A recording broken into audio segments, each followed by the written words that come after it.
Norway জিয়ান লোককথার উপর ভিত্তি করে মধ্যরাতের সূর্যের ড্রাগন, যাকে ইংলিশে বলা হয় the dragon of the midnight San. Hello বন্ধুরা, আজকের গল্পের নাম মধ্যরাতের সূর্যের ড্রাগন। নরওয়ের রহস্যময় আকাশ, চাঁদিকে কনকনে ঠান্ডা বাতাস, বরফ ভাঙার শব্দের আওয়াজ চারিদিকে ঘুরপাক খাচ্ছে। হ্যাঁ বন্ধুরা, আজ আমরা চলে যাব পৃথিবীর একেবারে উত্তর প্রান্তে, নরওয়ের সেই দুর্গম পাহাড়ে, যেখানে বরফের চাদর কখনো সরে না। সেখানে বছরে একটি সময় এমন আসে যে যখন সূর্য কখনো অস্ত যায় না। একেই বলা হয় মধ্যরাতের সূর্য। কিন্তু এই অলৌকিক আলো আধারে লুকিয়ে আছে এক প্রাচীন রহস্য। নরওয়ের এক পুরানো লোককথা অনুসারে উত্তরের হিমবাহের গভীরে ঘুমিয়ে থাকে এক বিশাল ড্রাগন। তার শরীরের আঁশগুলো বরফের মতো সাদা আর চোখ দুটো আগুনের মতো লাল। তার নাম সোল ভিক্টর। সে সাধারণ কোনো ড্রাগন নয়।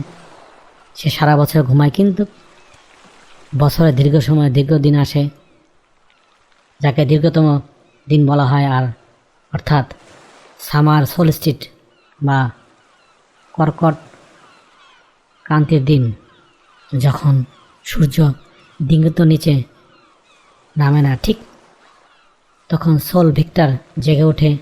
গ্রামবাসী বিশ্বাস করে এই ড্রাগনটিকে সূর্যকে আকাশে ধরে রাখা এক অন্ধকার পৃথিবীকে গ্রাস করতে পারে না। কিন্তু এবছর কিছু একটা অন্যরকম হতে চলেছে।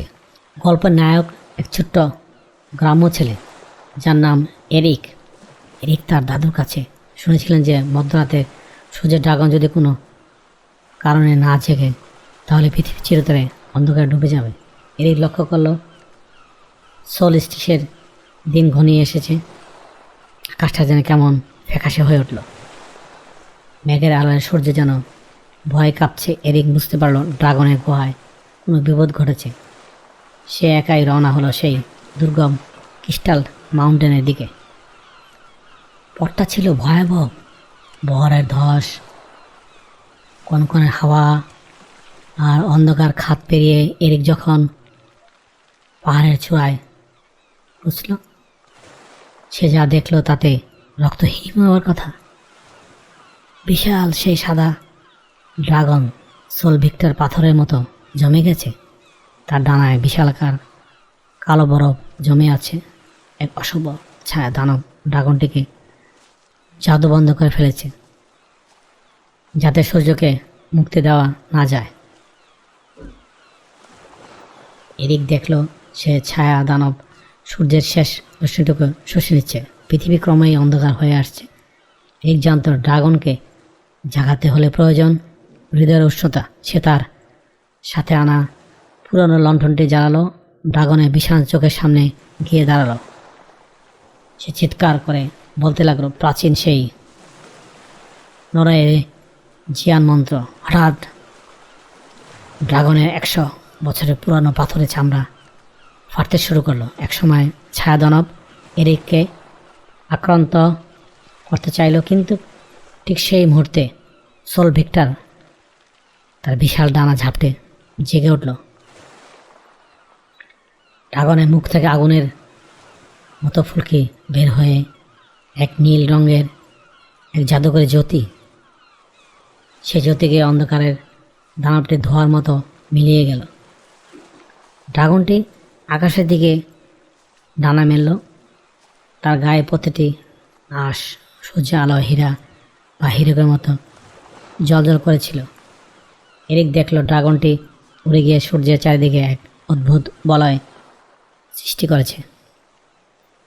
আকাশ আর সোনালি হয়ে উঠল। পাহাড়ের নিচে গ্রামে থাকা মানুষগুলো অবাক হয়ে দেখল মধ্যরাতেও সূর্য ঠিক দুপুরের মতো উজ্জ্বল। তারা জানল সোল ভিক্টর আবার ফিরে এসেছে। ড্রাগনটি পাহাড় চূড়ায় ফিরে এসে এরিকের সামনে মাথা নত করল। এরিক বুঝল ড্রাগনে তাকে ধন্যবাদ দিচ্ছে। সেদিন থেকে এরিক হয়ে উঠল ড্রাগনের রাইডার বা ড্রাগনের বন্ধু। প্রতি বছর সলিস্টিসের রাতে যখন সূর্য দিগন্ত ছুঁয়ে আবার ওঠে, নরওয়ের মানুষ আকাশের দিকে তাকিয়ে প্রার্থনা করে। তারা জানে মেঘের আড়ালে সাদা ডানার সেই রক্ষক এখন পাহারা দিচ্ছে। মানুষের বিশ্বাস আর সাহসের কাছে অন্ধকার হয়ে কত তুচ্ছ। মধ্যরাতের সূর্যের এই ড্রাগন তার প্রতীক হয়ে আজও নরওয়ে পাহাড়ের অমর হয়ে আছে। হ্যালো বন্ধুরা, আজকের গল্পটি কেমন হলো কমেন্টসের মাধ্যমে আবারও জানিও। Thank you for watching. Please subscribe.